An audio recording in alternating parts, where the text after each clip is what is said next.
A very good morning to all of you. Today, the topic of today is home is a place to learn love. If love does not work at home, does not work anywhere else. What good is the palace like house, the high tech cars, the place at the beach, or any of the rest of it if your spouse doesn't love you? Material things are no replacement for human emotional love. So I remember a quote by Robin Sharma that life is a skill, and like any other skill, once we know the ground rules and make time to practice, we can get better. So let's get better in the area of love. So we all have a question, and it is a universal question that what happens to love after marriage? Why we have so many divorces happening nowadays? And those who don't divorce, have they learned to live with any skill, or does love really stay alive in some marriages? It's $1 million question, isn't it? So we have an answer for the same. So I would like to discuss the learnings from a wonderful book, The Five Love Languages by Gary Chapman. It clearly explains that we each have a love language for giving and receiving love. He explains that first we have to understand our primary love language. Then we have to seek to understand the love language of our loved ones so that we can treat them accordingly and mention that they feel truly loved. This is not only for couples, but this can be applicable and learned to enhance the relationship with our loved ones, including our parents, children, and siblings. You see, in the area of love, the language of your spouse may be different, and your emotional love language may be different. No matter how hard you try to express love in Telugu, if your spouse understands only Tamil, you will never understand how to love each other, isn't it? So, love need not evaporate after wedding, but in order to keep it alive, most of us will have to put forth the effort to learn a secondary love language.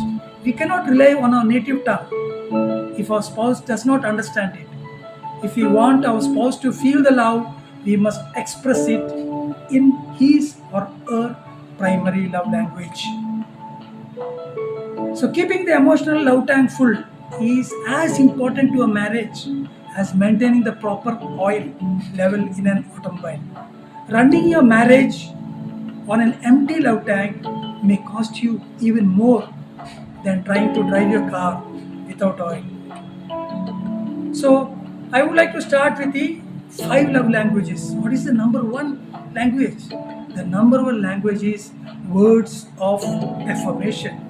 You see, verbal compliments or words of appreciation are powerful communicators of love. Set a goal to love, give your spouse a different compliment each day. If an apple a day keeps a doctor away, maybe a compliment a day will keep the counselor away. So, compliment your spouse every day. You see, I'll give you a tip now. Compliment your spouse in the presence of the parents, of friends, and you will get a double credit. So, look at your spouse's strengths, study their strengths, and tell her how much you appreciate those strengths, and tell your children how great their mother or father is, so that these words of affirmation will strengthen your bond together if your spouse love language is words of affirmation. The second love language is acts of service. You should be always at their service, doing things your spouse would like you to do. Maybe it's small things. You seek to please her by serving her, to express your love for her by doing things for her, like giving a bed coffee or tea to her in the morning, or giving her evening coffee, or anything small help you do, you support her in doing it. So identify at least 10 things she would like you to do and start doing one by one. Little things really do mean a lot if their love language is acts of service. The next love language is a wonderful one. It is receiving gifts. Receiving gifts. A gift is someone you can hold in your hand and say, "Look, I was thinking of you." You must think of someone to give him a gift, isn't it?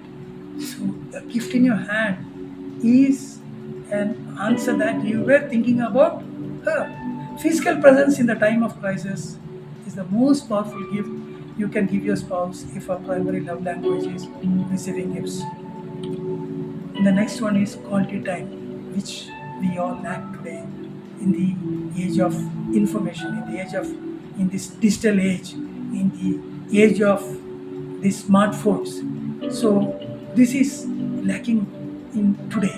So words of affirmation focus on what we are saying, whereas quality time focuses on what we are listening. Giving someone your undivided attention in the digital age is really a difficult task, but we have to devote some time to learn the skill to do the same. Quality time means togetherness, and we have to be there with a focused attention, and you have to listen with high contact, and you have to listen to their feelings, and it is very, very much essential to have a lovely marriage. And the fifth love language is physical touch. You see, a hug at times saves a lot of friction, isn't it? So, numerous research projects in the area of child development have made the conclusion that babies who are held, hugged, and kissed develop a healthier emotional life than those who are left for long periods of time without physical contact. Physical touch can make or break relationships. It can communicate hate or love. Since love receptors of your spouse are almost everywhere, anywhere, it can be an expression of love.